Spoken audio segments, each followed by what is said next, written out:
Welcome to the latest episode of Five on the Floor on the Five Reasons Sports Network. Thanks for joining us on your favorite podcast app, Google Podcasts, Apple Podcasts, Red Circle, Five Reasons YouTube channel. Make sure you hit like, subscribe, turn the notifications on. Thanks for 25,000 subscribers. Also, check out Off the Floor. That is our Discord. This is the new Off the Floor. You get to interact with us, also with other fans. We've got 9 different rooms there. It's $2.99 per month. It's worth it. So when you sign up, make sure that you sign up for Discord. The link is right here on the description on the YouTube channel and on the podcast feeds and the top of the Five Reasons Sports Twitter. And then pay the $2.99 and you're in. It's a whole world of possibilities during the games, between games, even in the middle of the night. Also, check out the great sponsors of the Five Reasons Sports Network. That includes Better Edge. Use the code 5RSN. Get $20 to play. That's the number 5. RSN, $20 to play. They call it a stock exchange for sports betting. It's really social betting. You can find the line that you want. They've also got tons of contests on there. Congratulations to our guy, Major Passons, who did not win the last contest, the November contest. I did, but I wasn't allowed to. So he got the Better Edge hat and the 5 Reasons shirt. I'll have to find another way to get that. I'll see if I know somebody. Check it out, betteredge.com. Use the code 5RSN. And now, today's episode. Down the Biscayne. Yikes.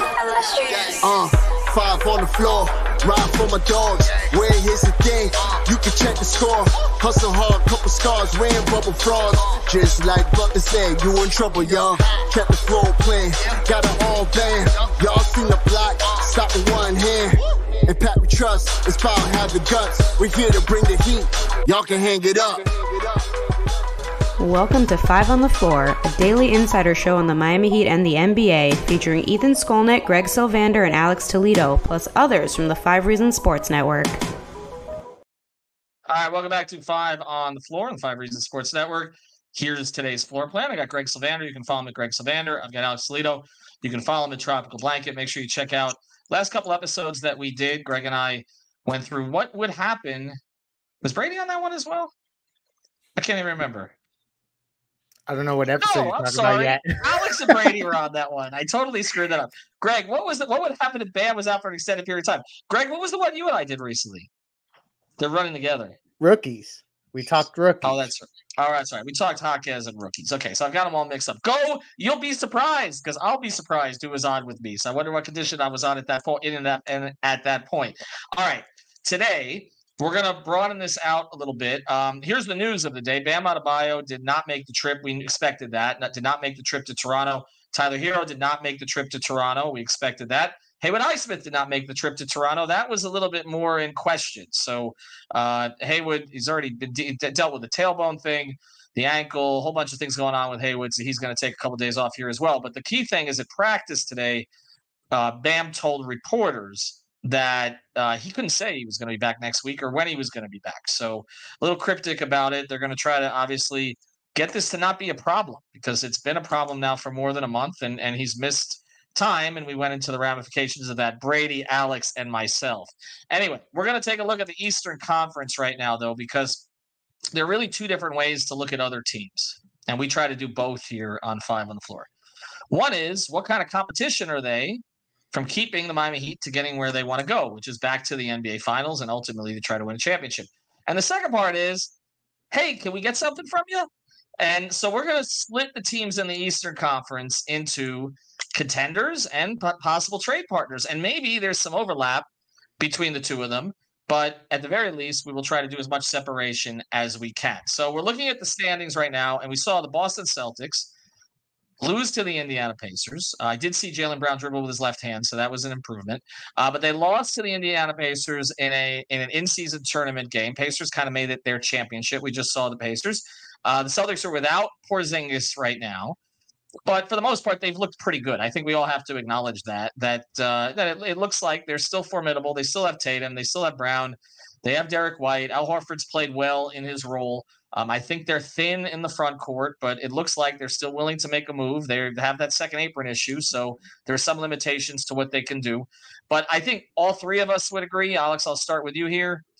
I mean, the Celtics are a contender and probably not a team that would make a trade with the Miami Heat, correct? Yeah, no doubt about it. So we don't need to go further with that. The Milwaukee Bucks. And then I'm going to ask as we go forward this. Greg, I'll go to you this one. The Milwaukee Bucks, they quote-unquote stole Dave Lillard from the Heat, depending on who you want to believe about this. They traded Drew Holiday. They look a little leaky defensively. We saw them down recently, and I thought the Heat, without core players, including Jimmy, played them really tough. But still a contender, right? And a team that's probably going to be competing for other assets against you as opposed to somebody you're going to get something from. Competing, but I guess I would say this, that I don't think Milwaukee is as likely to make a move as maybe Boston would. I think Milwaukee's going to likely stick with the team they have. They're 12-6 in the conference. So like they're chugging along here. They're fine. I don't see them being real inspired to make a move, whereas Boston I would see it as a team more inclined to try to go and maybe fortify something or mix something up down the line.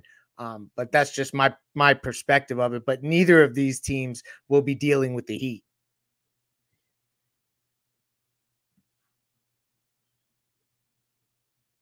Oh. See, when you mute me, look what happens. Well, I think it's better than having an echo while the entire time while Leif is talking. Well, it could either be an echo or there could be a long pause. We could choose here. All right. The Celtics, as we speak here, are 15-5. The Bucks are 14-6. The Orlando Magic, at time of this reading, are 14-6, 9-1 in their last 10. I'll start with you on this one, Alex, before we get to trade possibilities. Are they contenders?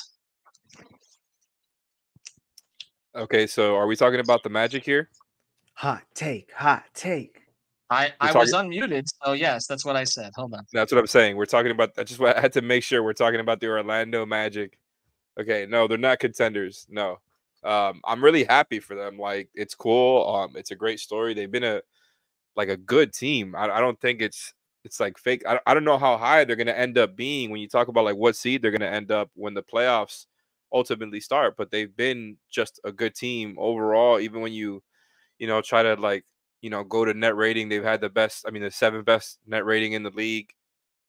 And they're one of the elite defenses, 4th in defensive rating. And I just think like that's kind of their identity. There's some similarities to, I think, them with the Heat, with just, that part of it, right? Where like it's all ideally, right? Because that hasn't necessarily been the case for the Heat as of late. But ideally, it's supposed to be all defense, and then you just kind of figure it out on offense. Because you look at the Magic, and that's exactly what they are. They're just kind of getting through on offense. That's not the part of the game that's getting them the wins. It's all about defense. So yeah, I respect what they're doing. Their talent is real. The young talent is absolutely real.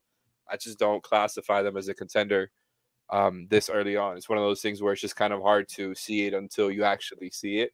And that doesn't mean it's never going to happen. Like I said, the young talent is real. It could end up just happening this season. They could advance and get to the second round if they get the right matchup in the first round. I think that's probable, right? If they just keep on with this season, if it keeps on at this rate, they can get a nice matchup for them in advance. But other than that, I got to see it. It's going to be hard to beat, the best teams in the East as a young team like that. So I respect them, but no, I don't have them in the class with, the Bucks, the Celtics, and, on good days, the Heat.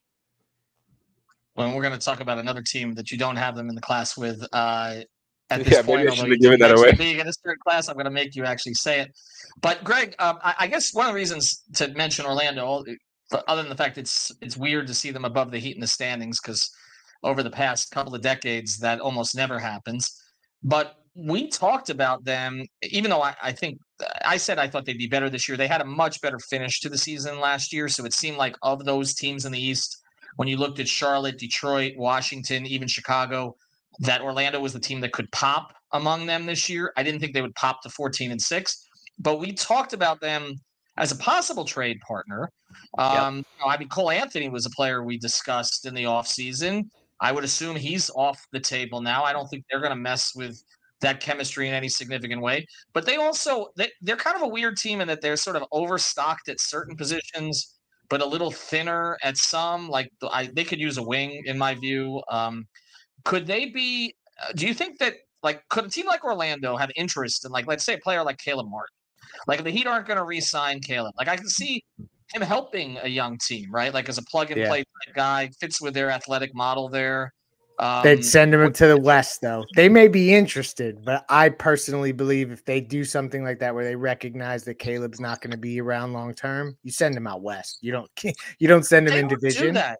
They don't. They've never been a team to worry about that. Really, they've made trades. That's true. With teams in their conference before. I but mean, in division, to get Jimmy, they had to trade with. Well, they had to trade with Philly. We know that other teams they've done that before. It doesn't seem like that's their priority is to send people west.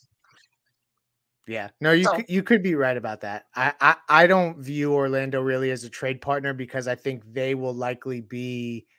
They think they're contenders, but they have to have their heart broken first, and they got to go through that pain, and they haven't been through that pain, so they until further notice, they're not contenders. We'll see. All right, let's go. They're playing with house money. I mean, I think so. I mean, I think that's the phrase here. Hopefully they have a lot of alphas. Let's go to the Philadelphia 76ers here. I'm sorry. Real quick, 5 hours. That's right. I'm not going to make Alex jump into this one. So I'll make him. No, you know what? I should. Hold on a second. Let me flip this. Greg, we'll start with you. I'll make you talk about the one you don't want to talk about. The Knicks. Contender. Trade partner. Where do they fall? They fall. That's what they do. Next. No, honestly, like I don't see New York as a trade partner, and they think they're contending. They're going to continue to get their hearts broken. And that's just the way that it goes. I don't see a match there, and I also don't think that they can beat Jimmy Butler. Like that's just an issue for them.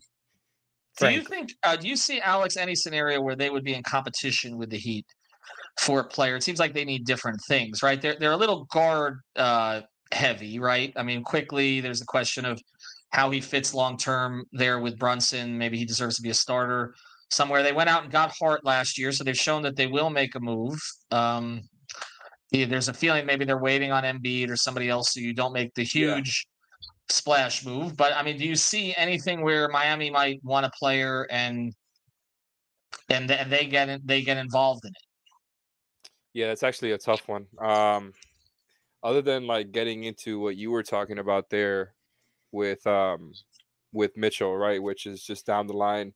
I think that's where it could kind of get interesting. Like if the Heat wanted to get back into that, if right, because this is not like a given thing. If Donovan Mitchell ends up wanting out of Cleveland, right, like they could just have a good playoff run, get to the second round, and all of a sudden he feels a little bit more hope with that situation. For all I know, I mean, he helped recruit Max Strus, all of that.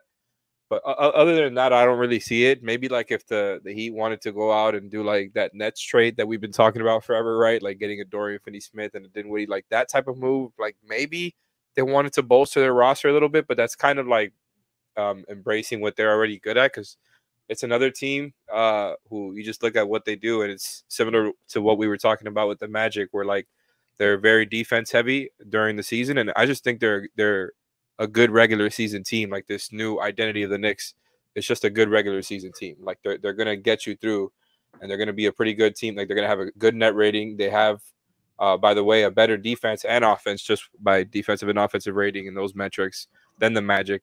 So got to give credit to them. They're a pretty good regular season team, but that's what they are. And I kind of consider them in the same category as the Magic, where it's like I said with them, this is kind of what already happened with them last season. They kind of got the favorable matchup in the first round because of having a good regular season. So again, it matters, right? Like being able to do that matters because you can get yourself a relatively favorable matchup. They did that, they advanced, and then they, promptly lost to the better team in the second round. And that's what I think kind of their ceiling is again, like until further notice. Like I really, really respect their defense overall as a team. And I really, really respect Jalen Brunson as a player. Like that guy is ridiculous, but until further notice, like I don't see them beating the better teams in the East. All right. After the break, we're going to get into a couple more of these teams, and then we'll go swiftly through some of the teams at the bottom and identify 2 players on each team that maybe the Heat should take a look at here before the deadline. So I'm going to give you these teams now so you guys can think about them through the break. Charlotte, Chicago, Washington, Detroit. Okay, those are the 4 that we're going to blitz through at the end. The others we're going to handle here. Some of these we've talked about before, but maybe somebody will actually have a new idea. Actually, you know what? I'll throw Toronto in there too. They're seeing them on Wednesday. They're 9-11 right now. So Toronto, Charlotte, Chicago, Washington, Detroit, currently the 5 bottom teams, the teams out of the play-in in the Eastern Conference. Before we do, though, I want to mention another great sponsor. The 5 Reasons Sports Network includes our friends over at Water Cleanup, WCUFL.com. Reach out to Michael, Robert, and his team, a one-shop water and mold cleanup shop. They can do the preventative work for you. And also, if something happens, of course, they'll take care of it after the fact. Leak detection, damage assessment, they do all of it here. They got you covered every step of the way. Again, great people based in Boca Raton, more than 70 5-star reviews on Google. We say this all the time. If you've got the schmutz, they got the guts. All right, so we are not going to go to those 5 teams yet. So just put those in the pocket. Toronto, Charlotte, Chicago, Washington, Detroit. Now we're going to go through some of these other teams here. Philadelphia 76ers. I know Alex's answer. Greg, contender? Yeah, you have to. Yeah, I think that we'll call them a contender because they have Joel Embiid and they've actually shown some things this year with Tyrese Maxey's ascension, etc., that I think are worth noting. So I actually think that they're more well-equipped for a postseason run than they've been in the past. And, like not having James Harden is also a really big part of that for me. So I'll say that, yes, I believe that they are contenders, not contenders to beat Miami in a 7-game series because I'm going Homer hat today. But they're contenders, absolutely. Do either of you disagree? Because that would surprise me. No, I think they are, but I think they're a move away. Honestly, I think the idea that you just build around Embiid and Maxey, and then you got these role guys. Now, as part of it is the Oubre situation, kind of killed some momentum there for them. But I don't. I think they've been upgraded at the coaching spot with Nick Nurse, so I think that's helpful. And there seems to be more of a plan there, but I still think they need one more guy. I like some of the role players that they've added, but I don't trust Embiid to stay healthy. That's my thing. I don't trust him to get through an entire postseason and be at top level. And so that's why I can't see them winning the whole thing. Will they be a tough out in a second round series like they were last year for Boston? Yes, I do believe that, but I don't think they can go much beyond that. All right, let's talk about the team I mentioned about last night, Indiana. Better not let me talk about the Sixers. No, I'm not letting you talk about the Sixers. Indiana. I mean, we just saw them twice. We saw them beat Boston. They're not best team right? ever.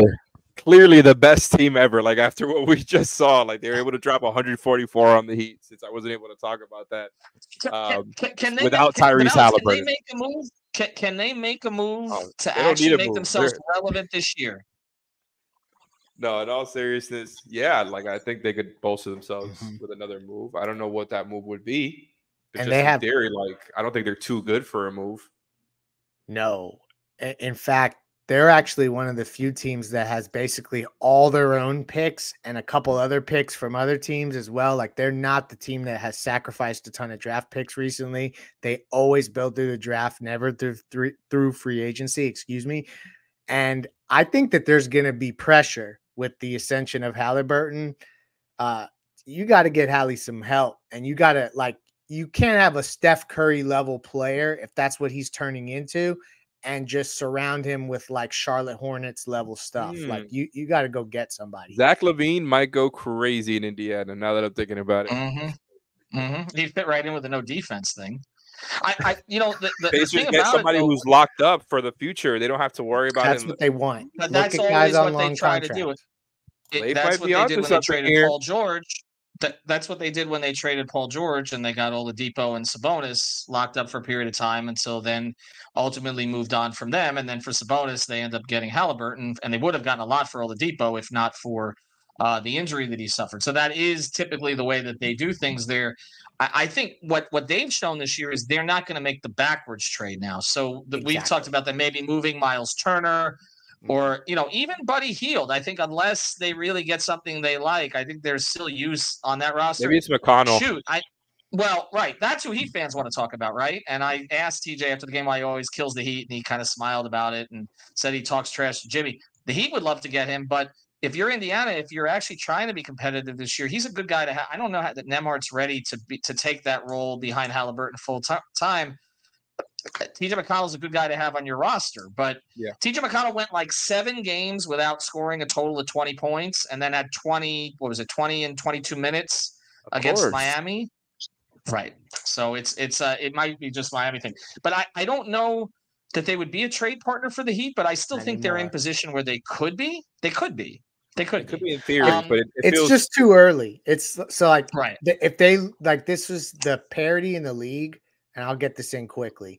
Like if they lose 7 games in a row from this moment forward, all of a sudden they're completely out of the conversation. And so like that's what when we're talking about this, like the things can change so drastically because of the parity right now. All right, so let's talk about 3 more teams in this kind of middle space here. Cleveland, Brooklyn, Atlanta. Of those 3, Greg, which is closest to contender and which is closest to a team that may make significant changes and Miami can get in the mix with them? Because I don't think the Heat would be afraid to trade with any of those 3 teams. They have a relationship with Brooklyn.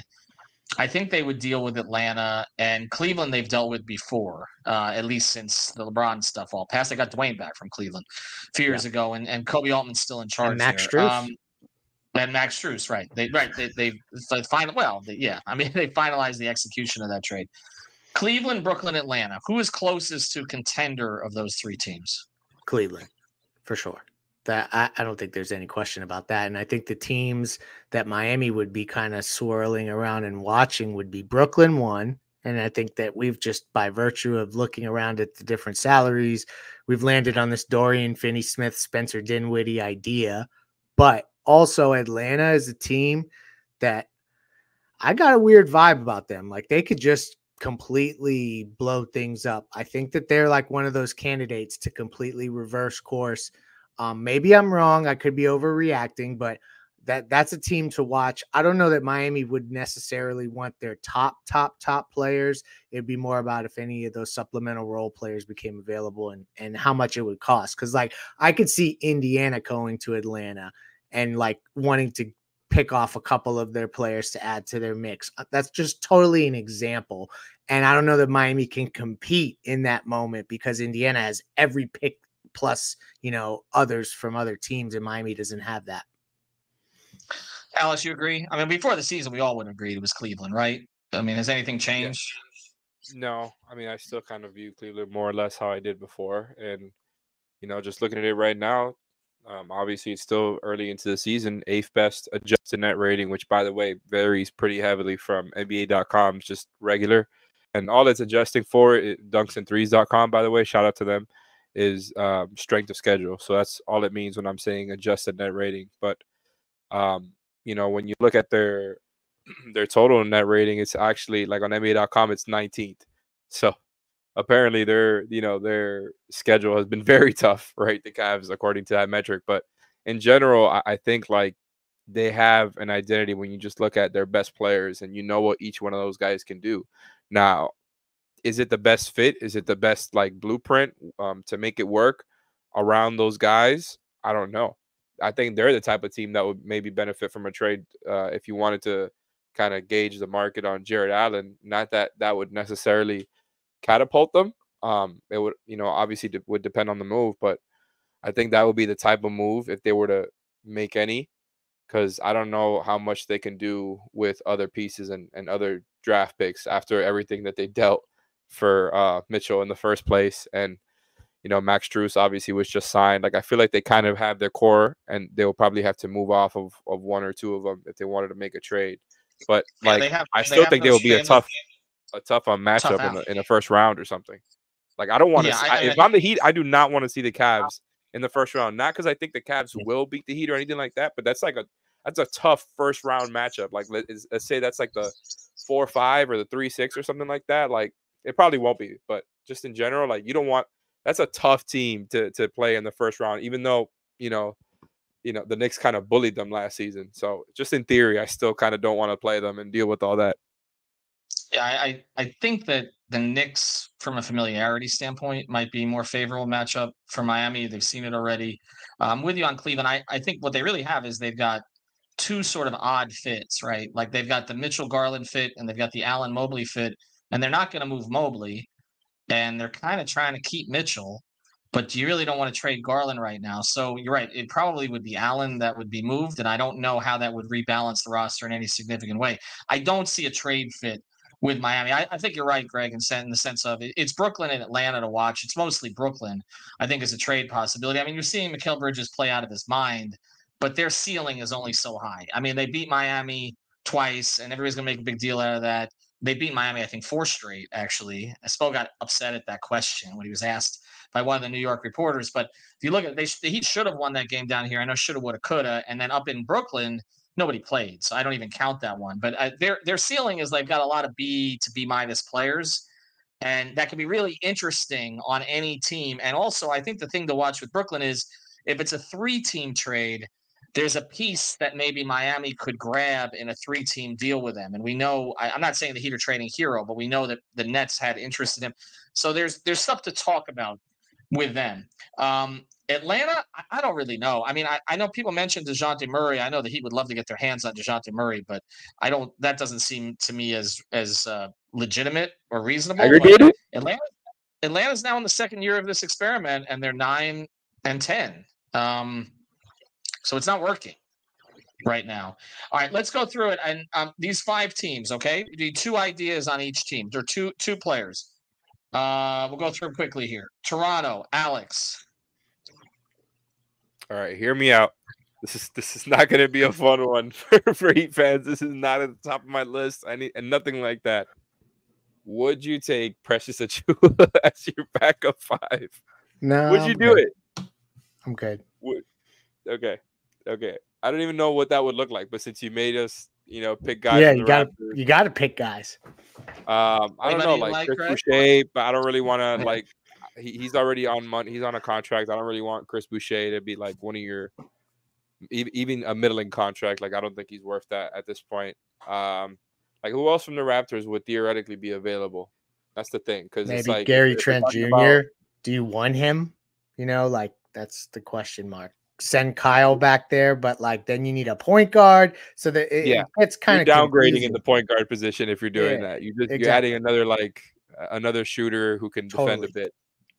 So I don't see a trade there that makes sense. And I think just again, relative to expectations, since I wasn't on that show that you guys did, like I think Kyle's had a very good season relative to expectation. I would have given him a higher grade than you guys did on that show, just because I think that the expectations were so low. Right, like I think they were that low, and I think even relative to thinking of him as like a role playing point guard, I think he's been better than that. That doesn't mean I don't think he can be removed from the starting lineup, and I think there can be conversations to be had about that. Not that that's necessarily how I feel, but I just think he's been good. And like even with some of these point guards we've talked about, like Kyle's been, I think we could say Kyle's been better than TJ McConnell, right? For example. Yes. I think Kyle's been probably better than Spencer Dinwiddie. You know what I mean? And these are all trades that I've advocated for, or, considered, not necessarily advocated for, but considered in the past, like when we talked about the Nets one. You're right. It's not a big enough improvement for the Heat to mix it up.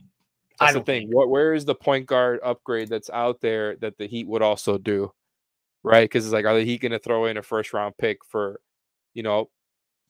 some of these players that I'm sure we're going to name now, like on the Wizards, like Tyus Jones, right? Yeah. This becomes a Caleb Martin conversation as we pivot to the teams that we're going to talk about next, really, to me. Because, like, are you going to send the inflated Kyle Lowry contract for, like, a less established point guard and another player that further crowds your already crowded roster? It doesn't feel right to me. So then it's about, can you pick off a need from another team with a smaller salary like Caleb, right? That's where they're not going to give away the get out of jail free card for nothing. Correct. No, it isn't a palpable upgrade, because that $30 million is going to be nice for them. All right. So these other teams here, we'll try to do these rapid fire. You ready? Greg, Charlotte.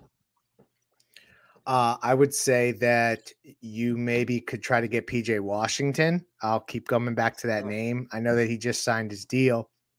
But Bridges is back. And the other thing I would say, Nick Richards only because Mark Williams has taken off. If you wanted to invest in a 5 that's been, kind of a young, decorated 5 and see if you could rebuild what he's kind of hasn't, figured it out yet, maybe you take a shot on him. Gordon Hayward is the other name. If we're going to go with a big salary, that I could see the Heat wanting to revisit that. But I mean, again, that would include Kyle Lowry. I'm not putting Duncan Robinson in any of these trades. Let me just make sure that's on record, which is crazy. But for Kyle, like, if you're not getting back a point guard, you can't get Gordon Hayward for Kyle Lowry. So that's where this stuff, I can poke holes in it pretty quickly. Chicago, we've discussed Rozier? ad nauseum. I thought you were going to mention Terry Rozier there. I think that is more like interesting. Not that I'm into it, like, but I think that's more interesting than McConnell at this point. Again, like, if McConnell could just play the way he did the other night in, like, at the Heat Arena, then that's a different story, right? We're talking about a completely different player. We're talking about a fringe all-star, because holy crap, what he did to the Heat was filthy. But no, the regular TJ McConnell, no, I think I'd probably be more interested in Terry Rozier.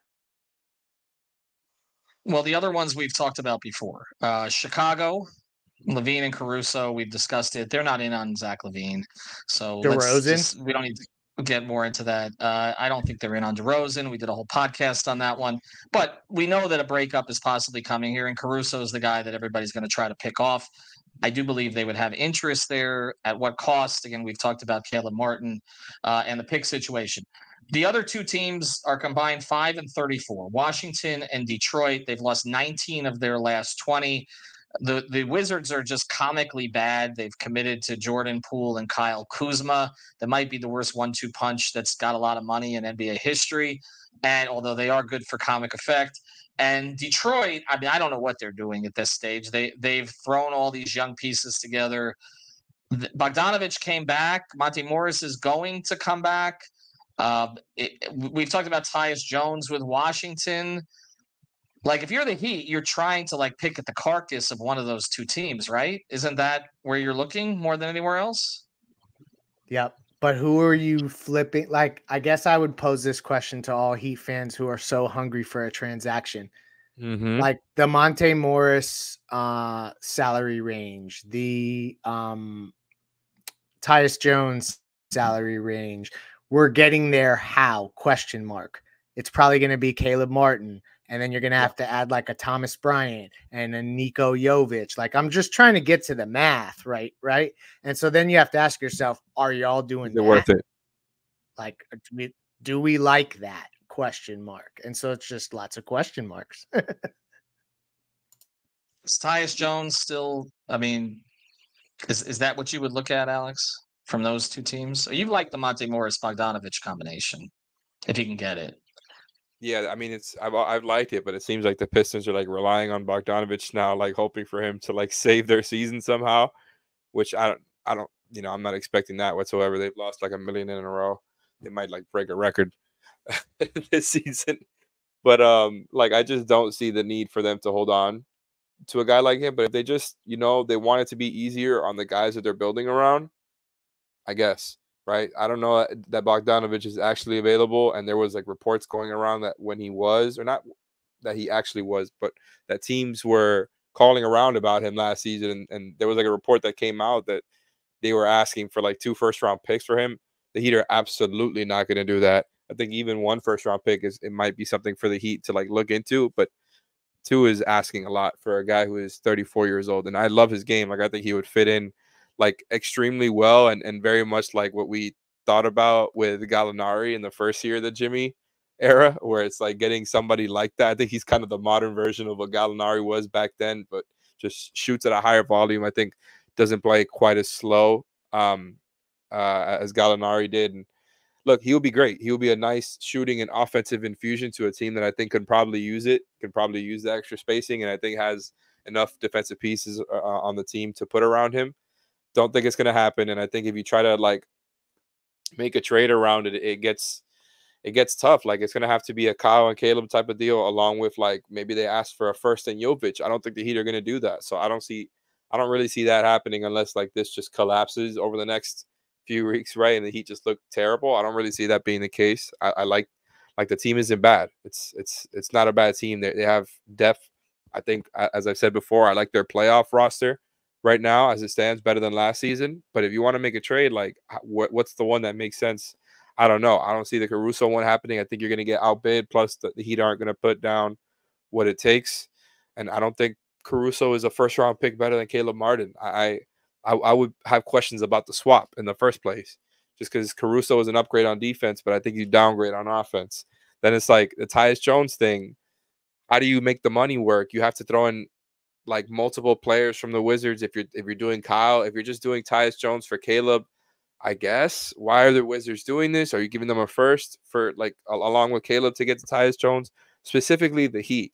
I'm not even asking like fans here who are listening, which we appreciate you. But what I'm saying is all these like cool ideas, which I like going through, which one of these are the Heat actually going to put down player plus assets for? Which is the clear option?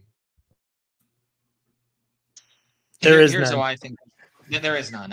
Now look, I want to be clear about one thing though. Okay, because as I was doing, I'm scrolling through the Western Conference, and we didn't do that episode because we're already at minute 36. But there are teams out there, not because the Heat won't trade with the East, but I just think there are more teams in the West that have some interesting pieces for them. Correct. And it's kind of dependent on whether that jumble up there gets worked out. Because right now, there are some teams at the top we didn't expect to be at the top, and they didn't expect to be at the top, like, say, Minnesota. OKC is ahead of schedule, right? New Orleans seems to be getting things together, whereas the LA teams are kind of middling, which wasn't necessarily anticipated. We know Phoenix and Denver are going to be up there in some way, but it's kind of a mess. Like even Houston is so far ahead of schedule that Golden State looks like trash right now, which wasn't expected. And Memphis, which without Morant last year, they were a good team. Without Morant this year, they're horrific. And so by the time he gets back, I mean, he's not far away from it at this point, but can their season even be salvaged? And do they start to move pieces? So we will hold that for another day. But there are teams. So it's not to say that he can't make a trade, but and by the time things start to shake out in January and February, but I think right now, looking at the Eastern Conference, there aren't as many obvious targets other than maybe the two horrific teams in the East, Washington and Detroit. And then it's, okay, how much are you giving up for Tyus Jones? Not only that, yay parity. Yay parity, but not only that, like for a lot of these trades that we've been talking about here, if we've just come down to like, okay, Kyle's playing pretty good, not that makes him untradeable by any means. I'm not trying to say that at all. The thing is, like, it gets really complicated because of how much money he's making. So you got to presumably get back multiple players from another team, right?